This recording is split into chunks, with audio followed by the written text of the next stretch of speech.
बहुत शुक्रिया अली भाई आपका।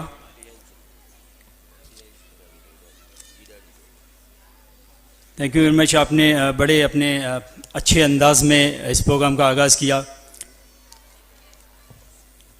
इंशाल्लाह जो मकसद है हमारा, जो चीज़ें हैं, थैंक्सफुल मैं दोबारा अली भाई का कहूँगा, उन्होंने इंट्रोडक्शन भी करवाया यूनाइटेड फ्रेंड्स ग्रुप का, जो सरगर्मियाँ थी 4 साल में, वो तमाम चीज़ों के बाद हमारी हमेशा से एक ख्वाहिश होती है, एक मकसद होता है, और जब जब भी हमने कोई प्रोग्राम ऑर्गेनाइज़ किया, जब भी स्टार्ट किया, तो एक बात ज़रूर हम कहते हैं कि मकसद के बिना कोई भी चीज़ अधूरी होती है।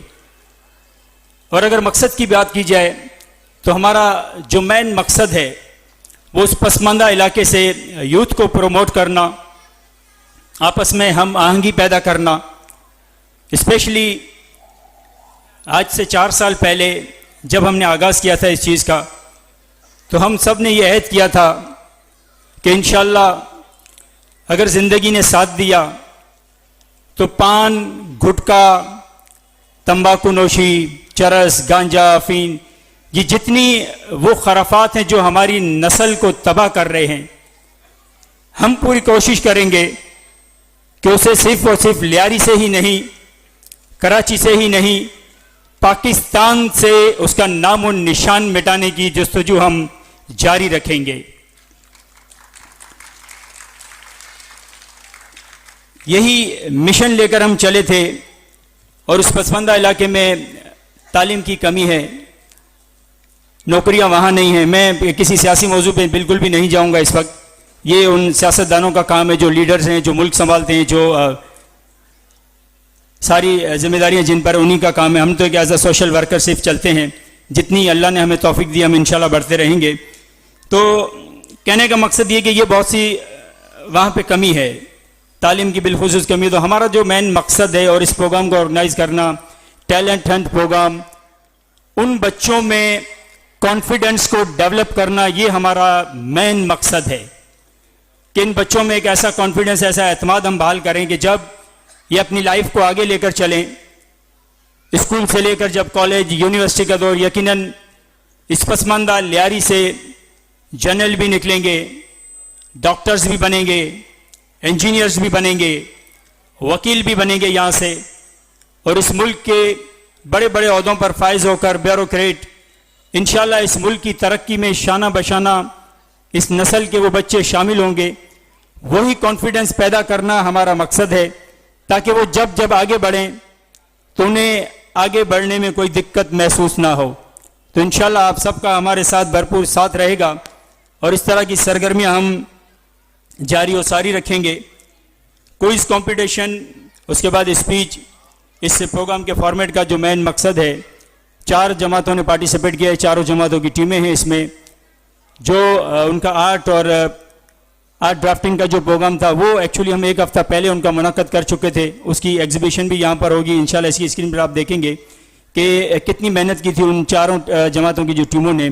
उसका रिजल्ट इंशाल्लाह आज यहाँ पर अनाउंस होगा।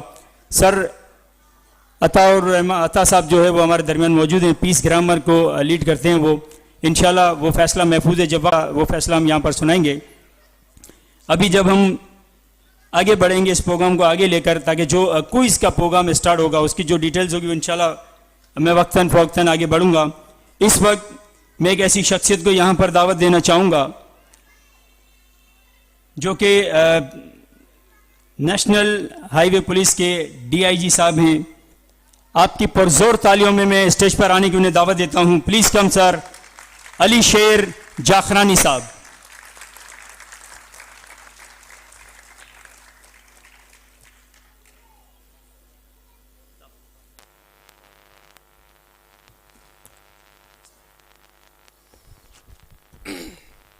नहमदुहु व नुसल्ली व नुसल्लिम अला रसूलिल करीम रब्बि इश्रह ली सदरी व यस्सिर ली अमरी वहलुल उक़दतम मिन लिसानी यफ़क़हू क़ौली।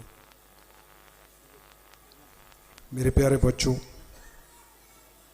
इस गुलशन के मेहमान, लेडीज़ जेंटलमैन, अस्सलाम वालेकुम वरहमतुल्लाहि वबरकातुहू। बड़ी सादत की बात है जब मुझे बताया गया कि जी आपको बच्चे बुला रहे हैं, वो बच्चे जो इस मुल्क के मुस्तकबिल, और वो हमारे फ्यूचर, इस कौम के मेमार, और जिनकी वो कहते हैं कि भाग दौड़ फ्यूचर में उनके हवाले करना है। उनकी ट्रेनिंग प्रॉपर होगी, तरबियत प्रॉपर होगी, तो आपका मुल्क फ्यूचर में एक अजीम मुल्क बन सकता है। अगर उनकी तरबियत आपने सही नहीं की तो फिर कसूर आपका ही है।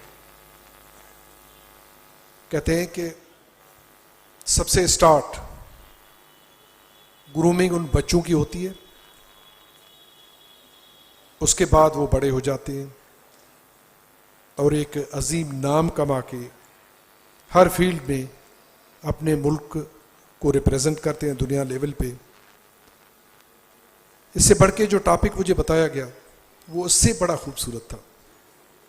नो डाउट काफ़ी परेशानियां अपनी जगह पे कि जी हमारा मुआशरा, तारीख़ पाकिस्तान। देखें, जब तारीख़ पाकिस्तान पे नज़र डालते हैं तो हमें काफ़ी ऐसी चीज़ें नज़र आती हैं जहाँ पे वाकई दुख होता है। कुछ मिस्टेक्स हैं, कुछ परेशानियाँ थी। वो कहते हैं मिस्टेक्स आर मास्टर्स। उनसे सीख के हमें आगे बढ़ना है, पीछे नहीं देखना। अगर हम पीछे देखते रहे तो सिर्फ परेशानियों के अलावा कुछ नहीं है। ऑनेस्टली स्पीकिंग, जब मैं इसी टॉपिक रेफरेंस से थोड़ा बहुत कभी कभार anecdotal scholar point of view से बैठ के कभी कभार बुक से स्टडी करता हूँ, तो नेपोलियन हिल का एक स्टेटमेंट था कि उसमें यह था कि जो, हालांकि था ही तो सोक्रेट का, कि जी जो सीडिंग आप बच्चों के जहनों में डालते हैं वो आस्ता आस्ता बढ़ते बढ़ते वो बच्चे उसी जहन के मुताबिक उनकी जहन साजी होती है और बड़े होके वो आपके तरबियत के नताइज में से बड़े लोग भी बनते हैं और यहाँ के लिए परेशानी के बायस भी बनते हैं। 70 साल दौर या 72 साल दौर को आप देखेंगे, कुछ परेशानियाँ ज़्यादा, कामयाबियाँ थोड़ी सी कम थी। जैसे आपने बताया, उसके अगर रीजंस को हम स्टडी करेंगे तो इस पॉइंट ऑफ व्यू से नहीं कि हम सिर्फ कोसना शुरू कर देंगे। हम बच्चों से सच बोलना चाहते हैं। ये नेपोलियन हिल का यही है कि अपने बच्चों के साथ सच बोलो। उसी रेफरेंस से एक किस्सा में पढ़ रहा था कि एक बहुत अच्छा बाकिरदार रिलीजियस पढ़ा लिखा एक बंदा जब यूके में, वो कहते हैं कि शेयरिंग होम्स में रहते हैं, उसके किरदार से कपल इतना इन्फ्लुएंस हो गया, वो जब भी बाहर जाते थे अपने बच्चा उनके हवाले करते थे। एक दिन वो जैसे बाहर गए तो बच्चे को कहा, अंकल आपके यहाँ पे, took him as an uncle. वो ऐसे समझिए कि आपके बाप की जगह पे है, आपके माँ की जगह पे है। उनसे थोड़ी सी गलती ये हो गई कि वो बच्चा तो बच्चा ही है, किचन में गया, शीशे के गिलास उनसे टूट गया। वो टूटने के बाद उसने ये महसूस किया कि बच्चा है, थोड़ा परेशान है। उन्होंने कहा, जी you tell your parents that was broken by me. उसने उस वक्त हाँ कर दिया, क्यों खौफ वाले उस रिजल्ट में। जैसे उनके पेरेंट्स आए, उन्होंने कहा कि जी ये गिलास अंकल नहीं तोड़ा। कुछ दिनों के बाद उनकी ज़हनी कैफियत थोड़ी सी डिस्टर्ब हो गई। किसी साइकोलॉजिस्ट के पास गए, उन्होंने कहा जी ये कोई चीज़ छुपा रहा है आपसे। आस्ता आस्ता उसी बच्चे को जब ये चीज़ें खोलना शुरू किए तो उन्हीं पेरेंट्स ने कहा कि देखें आप बहुत अच्छे बंदे थे, मुझे यकीन है कि आपके किरदार में झूठ नहीं होना चाहिए था, चाहे नेक नियति से। आपने झूठ बोल के इस बच्चे को ये सिखा के ऐसे समझे हमारे टोटल तरबियत पे एक पानी फेर दिया। अल्लाह के रसूल सल्लल्लाहु अलैहि वसल्लम की हदीस मुबारक है, मुसलमान कुछ भी कर सकता है, झूठ और चोरी नहीं कर सकता। तो जब आपके बच्चे की तरबियत उस लेवल की हो तो मुझे यकीन है कि उनकी वो तरबियत काउंट होती है, फिर आपको वो गुलदान मिलेगा, उसको कोई तोड़ नहीं सकेगा। मेरा तो सिर्फ एक ही सबमिशन है, अगर सच पे आप उनको इनकरेज नहीं कर सकते तो अल्लाह के वास्ते झूठ पे तालियां ना बजाएं, तो आपको अच्छे बच्चे मिलेंगे। दूसरी बात, आप हलाल खाने की कोशिश करें, आपकी दुआएं कबूल होंगी। आप कबायर गुनाहों में से आप इज्तनाब करें, आपके बच्चे, आपकी फैमिली वो बड़े मुत्तकी बनेंगे। मुत्तकी का ये मतलब नहीं है कि आप ये सोचें कि सिर्फ वो हमारा एक रिलीजियस टिल्ट है। आपको पता है कि मजहब जो दो चीज़ों की कॉम्बिनेशन है, नंबर वन, आपके जो इबादत हैं वो ज़ाती हैं। अल्लाह सुब्हानहू तआला कहते हैं मैं जब चाहूँ उनको माफ़ कर दूँ। आप एक नेकी का काम करोगे, मैंने सारे इबादत का मैं माफ़ करूँ, चाहूँ तो मैं माफ़ करूँ। जब हुकूकुल इबाद की बात आती है, मामलात की बात आती है, तो अल्लाह सुब्हानहू तआला पाक परवरदिगार जो करना चाहे सब कुछ कुन फयकुन कर सकता है, कहता है मैं हाथ ऊपर करके कहता हूँ मैं तुम्हें नहीं बख्शूंगा। जब मामलात की बात ये आ जाए, वो हमारे सीधे हो जाए, तो यकीन करें आपको मुस्तकबिल एक ऐसा मिलेगा, इन बच्चों की ट्रेनिंग वो हो जाएगी। देख बीच को, आई एम सॉरी, मुझे जब टाइम पूरा हो जाए तो मुझे इशारा ही दे दे। मैं कोशिश करूंगा कि ज़्यादा ना बोलूं, मगर मुझे मज़ा आ रहा है कि मैं बच्चों के सामने बोलूं, मैं अपने बचपन को रिकॉल करूं। I swear upon I become happy to recall and recollect the erased memories of the past. आज मैं खुद को मुझे ना कहूँ, मेरी सफ़ेद दाढ़ी है कि ये ज़रा शर्म करे, मुझे बच्चा बनने दे, मैं बच्चा बोल के सच बोलना चाहता हूँ, चाहे उनके नताइज कुछ भी हो। जो सोसाइटी है, आप रोसो को ले लें, आप इब्न खल्दून को ले लें, किसी फिलोसोफर को ले लें, उन्होंने कहा जी सोशल कॉन्ट्रैक्ट के बेसिकली जो फियर्स थे वो दो थे, इनसिक्योरिटी एंड इनजस्टिस। मैं आज बरमला इकरार करता हूं कि हम दोनों में फेल हो गए। हमारे बच्चे इनसिक्योर फील कर रहे हैं, हमारी सोसाइटी इनसिक्योर फील कर रही है। हम इनजस्टिस की ये हालत हो गई है कि हमारा इंसाफ की तकाज़ाएं 120 नंबर से भी हम नीचे आके रहे। हमारी पावर्टी की हालत यह है कि 40% लोग हमारे पावर्टी लाइन को क्रॉस कर चुके हैं। एजुकेशन की हालत यह है कि आपके टोटल जो एज, जो आपका कॉन्स्टिट्यूशन 25A फंडामेंटल राइट्स की बात जो कर रहे हैं हम, जो 8 से लेके 28 तक आर्टिकल्स है फंडामेंटल राइट्स की, वो इनवायोलेबल है। उनमें से 25A कहते हैं कि आप 5 से लेके 16 तक के उम्र के बच्चों को तालीम देने में फेल हो गए तो यू आर अ फेल। मैं उसी सोसाइटी का पार्ट हूं, मैं खुद को फेल तस्वर कर रहा हूं। क्यों? हमारे इस वक्त आपको पता है यूथ बल्ज 64% है टोटल। हमारे अगर मैं फिगर की बात करूं 55 मिलियन हमारा एज वही है जहां पे हम इनको एजुकेट करना चाहते हैं, जो स्कूल गोइंग है, एज स्कूल गोइंग एज है। 33 मिलियन बच्चों को हम स्कूल तो भेज रहे हैं, उसमें 38% हमारा प्राइवेट स्कूल का शेयर है। 22 मिलियन हमारे बच्चे ऐसे हैं जो school otherwise they are eligible to go to schools, हमारे वो बच्चे स्कूल नहीं जा रहे हैं। किसकी रिस्पॉन्सिबिलिटी है? मेरी सोसाइटी की रिस्पॉन्सिबिलिटी है, मेरी रिस्पॉन्सिबिलिटी है, आपकी रिस्पॉन्सिबिलिटी है। हम यहां बैठ के ये तकाज़ाएं नहीं उठा सकते कि ये मेरा फर्ज नहीं था।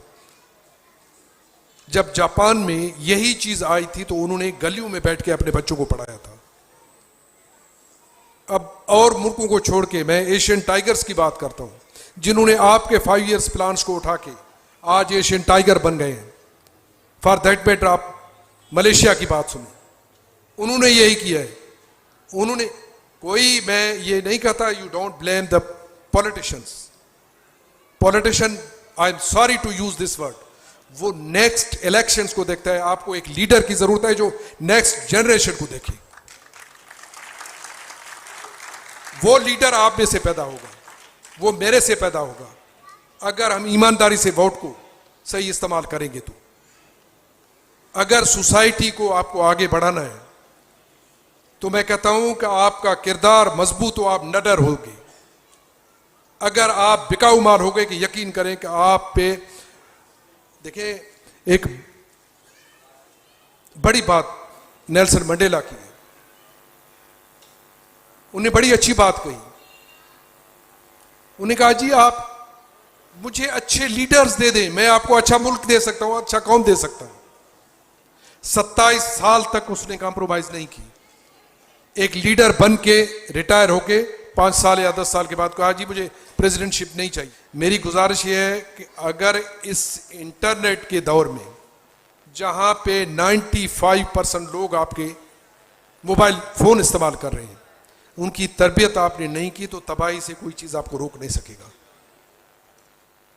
तो अगर आप हार्मोनाइज करना चाहते हैं, कल परसों हमारी कहीं डिस्कशन हो रही थी N R with a guest, वहां पे वो कह रहे थे कि जी इंटरफेथ हार्मनी हम लाएंगे।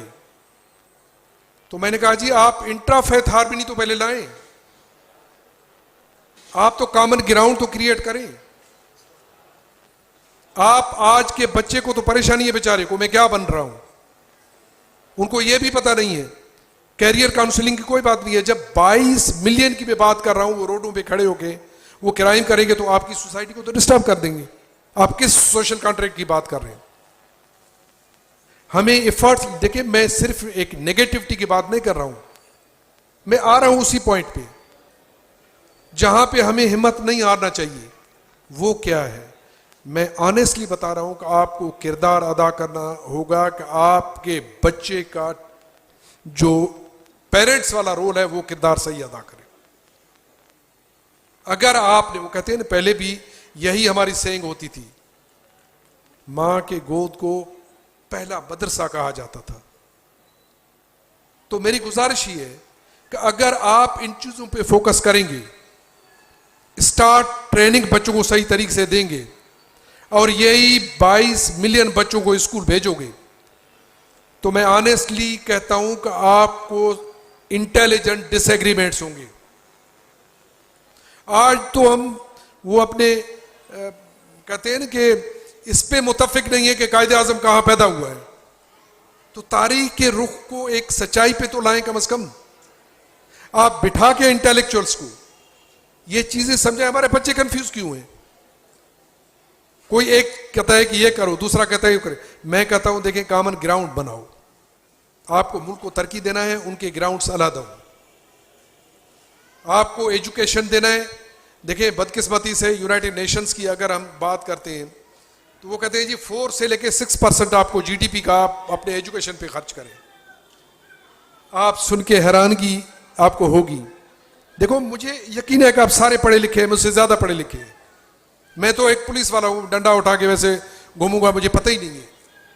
मैं तो एक वो कहते हैं पिंडू बंदा आके वो कहते हैं कि सिंधी में कहते हैं पुछवदी मारी, आपने बना दिया मैं कोई इंटेलेक्चुअल हूं, रोस्टम पे आके मैं बातें कर रहा हूं। देखिए 2 चीजें जहन नशीन रखें। अगर आप 4 to 6% जीडीपी की बात कर रहे हैं, आपके जीडीपी की 90% तो आप डेट्स दे रहे हैं, लोन दे रहे हैं। आप किस जीडीपी की बात करेंगे? जितना आप ज्यादा जिस पे खर्चा करोगे उतने ही उस टाइप के बंदे निकलेंगे। मैं इतना जरूर कहता हूं कि मैं अपना हक मांगता हूं जिसके लिए अल्लाह के नबी ने कहा कि इल्म फर्ज है। वो इल्म उनका हक बनता है जो हमारा आर्टिकल भी कहता है। आप यहां पढ़े लिखे बच्चे दे दें, आपका तारीख सही हो जाएगा, आपका सोसाइटी सही होगा और अल्टीमेटली मैं आपको बता दूं एक बेहतरीन कौम बनेगा। अल्टीमेटली वो कौम एक बेहतरीन मुल्क आपको दे देगा।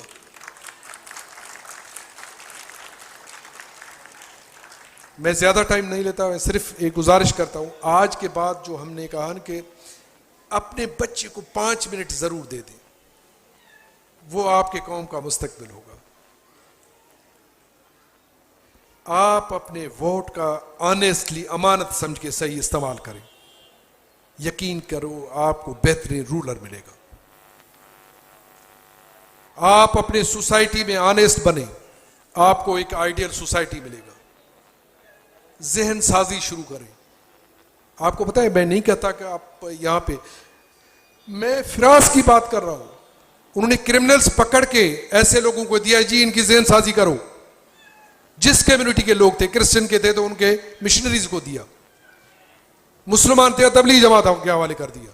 उन्होंने कहा जी देखिए चीजें, जब भी आप मैं कहता हूं अल्लाह के फजल से कोई 8 साल यूनाइटेड नेशंस की सर्विस का मौका मिला है।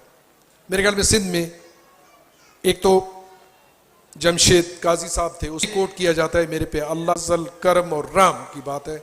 मैंने कोई 36 मुल्क देखे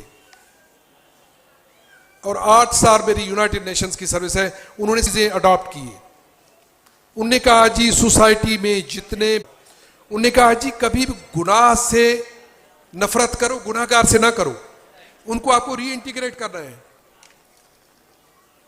हम तो सोसाइटी में जिसने कहा कि ये चीज, फिर सारा दिन उसकी वो क्रिटिसिज्म वाले पॉइंट पे आगे बढ़ते थे, for the purpose of the criticism, for the purpose of the scoring the points. तो काइंडली आप तरबियत, मैं अभी भी कहता हूं, आप पता है 0.2% ऑफ जीडीपी आप एजुकेशन पे खर्चा कर रहे हैं। तारीख पे अभी तक जब सिलेबस पे हम मुतफिक नहीं है तो तारीख पे कहां। सच बोलने के लिए तकलीफें थोड़ी सी जरूर होती हैं। आप बच्चों को खुद पढ़ाओगे, आपको पता के लिए। Thank you very much, God bless you.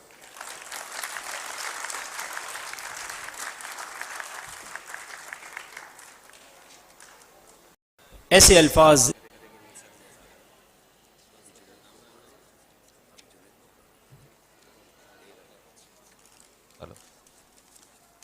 Inspector Kamran से भी मैं रिक्वेस्ट करूंगा कि वो भी यहां पर आए, सर को ज्वाइन करें, क्योंकि इन्हीं के तवस्सुल से आपके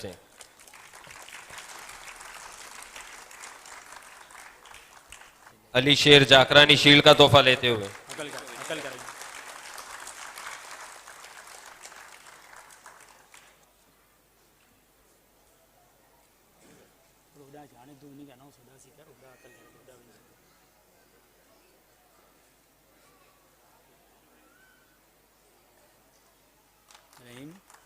उनका से फ्रंट पे मोड़ रखना जानी दूसरी करी रहेंगे। अच्छा ओके कामरान सर आप भी रुके, आपके लिए भी आज रखें।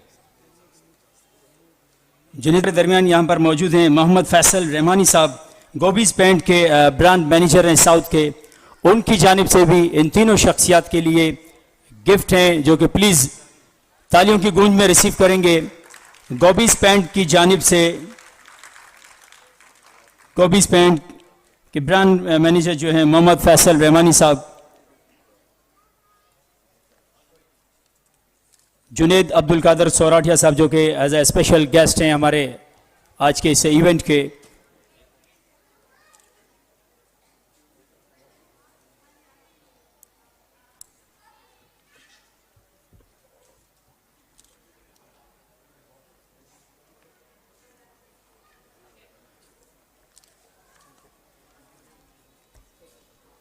बहुत शुक्रिया सर।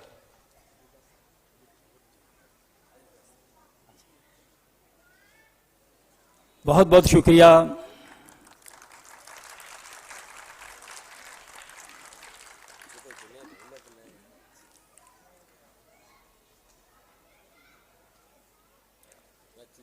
रहमानी साहब हमारे दरमियान मौजूद हैं। रहमानी साहब प्लीज यहां पर आइएगा। फैसल रहमानी साहब प्लीज कम। रहमानी साहब कुछ और यहाँ पर शील्ड्स एक हैं, उनके पास गिफ्ट हैं, वो अनाउंस कर लें तो उसके बाद फौरन हम इस प्रोग्राम की जानिब जाएंगे और आगे बढ़ेंगे। सब प्लीज कम।